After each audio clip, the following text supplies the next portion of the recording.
Friends, आज की कहानी है मजबूरी भाग 3। पिछले भाग में आपने पढ़ा शीला अब जो करने जा रही थी उससे वैभव और पूजा की ज़िंदगी एक नया मोड़ लेने वाली थी। अब आगे वैभव ऑफिस के लिए निकल ही रहा था कि शीला ने आज बड़े लाड से वैभव से कहा, साहबजादे कहाँ चल दिए अपना बैग उठाकर।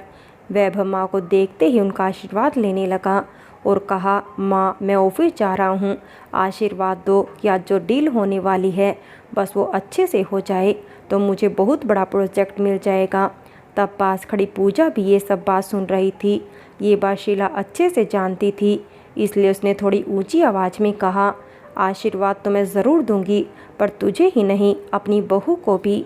वैभव थोड़ा आश्चर्य से अपनी माँ को देखने लगा। तब उसकी माँ कहती है, ऐसे क्या घूर रहा है मुझे, क्यों तुझे शादी नहीं करनी क्या?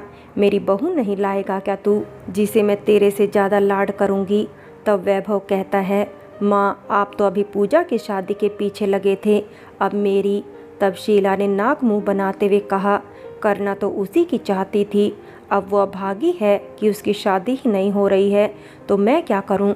तब वैभव अपनी माँ को पूजा के लिए ऐसा बोलता देख घूरने लगता है। तभी उसकी माँ सहम जाती है। अरे उसने क्या बोल दिया वैभव के सामने। वो तुरंत ही बात को संभालते हुए कहती है, मेरा मतलब कि अभी पूजा की शादी का सही समय नहीं आया है, इसलिए अब उसे रहने दो, हम तुम्हारे ही हाथ पीले कर देते हैं। वैभव अपनी शादी की बात को सुनकर खुश नहीं होता और बड़ी बेरुखी से माँ को कहता है वो अभी शादी नहीं करना चाहता है और ना ही उसे इस बारे में बात करनी है। शीला को गुस्सा तो बहुत आता है, ज़रूर मेरे बेटे को शादी न करने की पट्टी ये पूजा नहीं पढ़ाई होगी, लेकिन वो भी अब हार नहीं मानने वाली थी।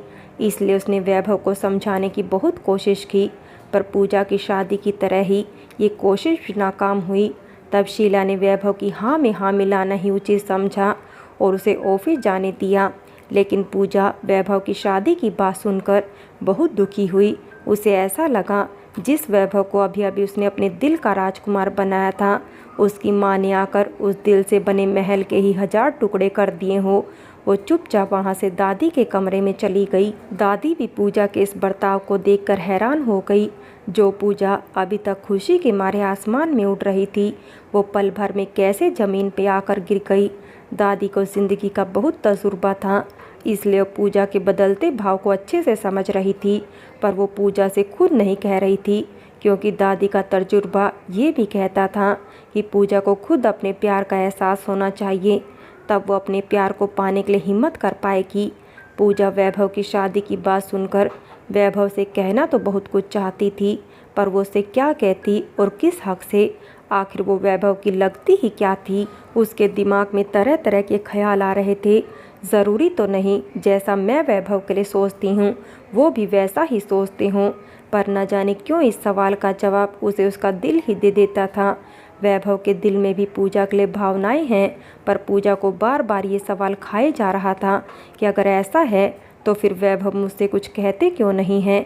क्या मेरे चेहरे पर उन्हें अपने लिए प्यार नहीं नज़र आता क्या? जब खुद के सवाल जवाब से पूजा हार गई तो वो उठकर घर के कामों में लग गई। इधर शाम हो चुकी थी, अब वैभव के घर लौटने का समय हो चला था। वैभव के लिए लड़की ढूंढने के लिए उसकी माँ, बहन और भाई अपने किसी रिश्तेदार के गए हुए थे और दादी तो हमेशा अपनी बीमारी के चलते चारपाई पर ही लेटी रहती थी। तो आज पूजा और वैभव पूरी तरह से घर पर अकेले थे। अब जब भी वैभव घर पर आया करता था तो अब पूजा उसकी कार की आवाज़ सुनकर ही दरवाज़ा खोल दिया करती थी, क्योंकि उसे अब हर शाम वैभव के लौट आने का इंतज़ार हुआ करता था। और आज भी वैभव के घर लौट आने के इंतज़ार में पूजा ने झट ही दरवाज़ा खोल दिया और सामने वैभव खड़ा था।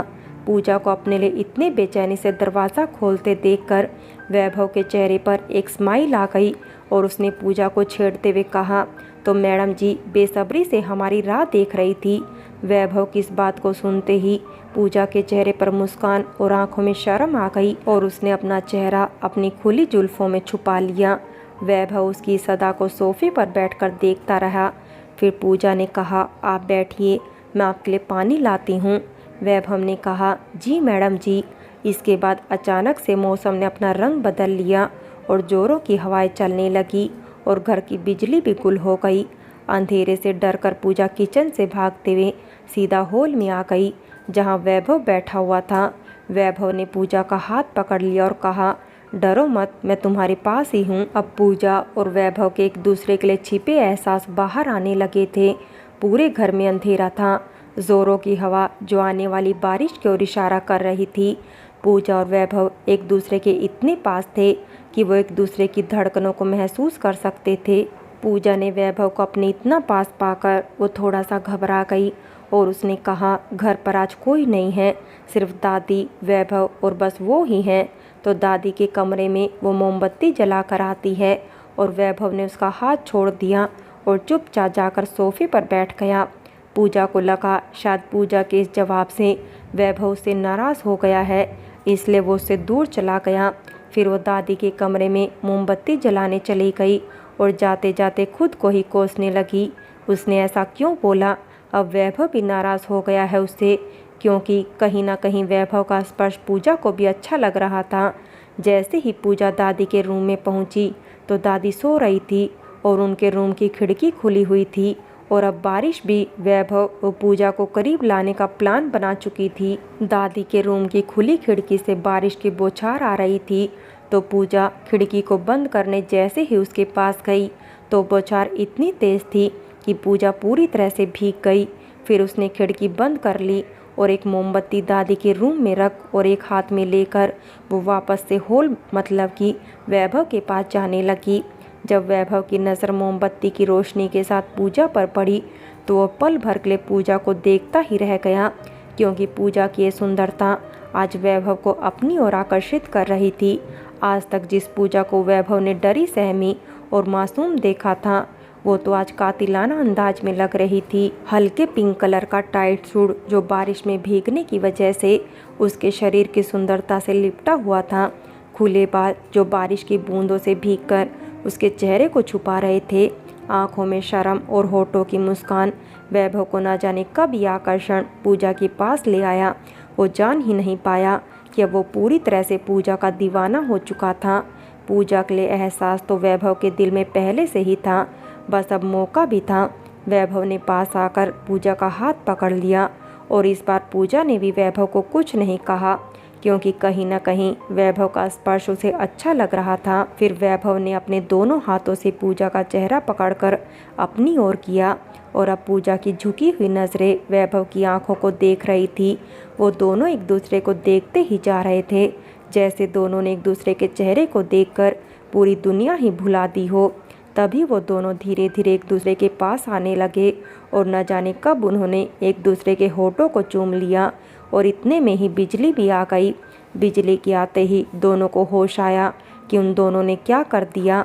पूजा वहाँ से घबराकर अपने रूम में चली गई और वैभव वहीं चुपचाप देर तक खड़ा रहा और फिर सोने चला गया। वैभव की आँख आज थोड़ी देर से खुली, क्योंकि वो पूजा के सपने जो देख रहा था।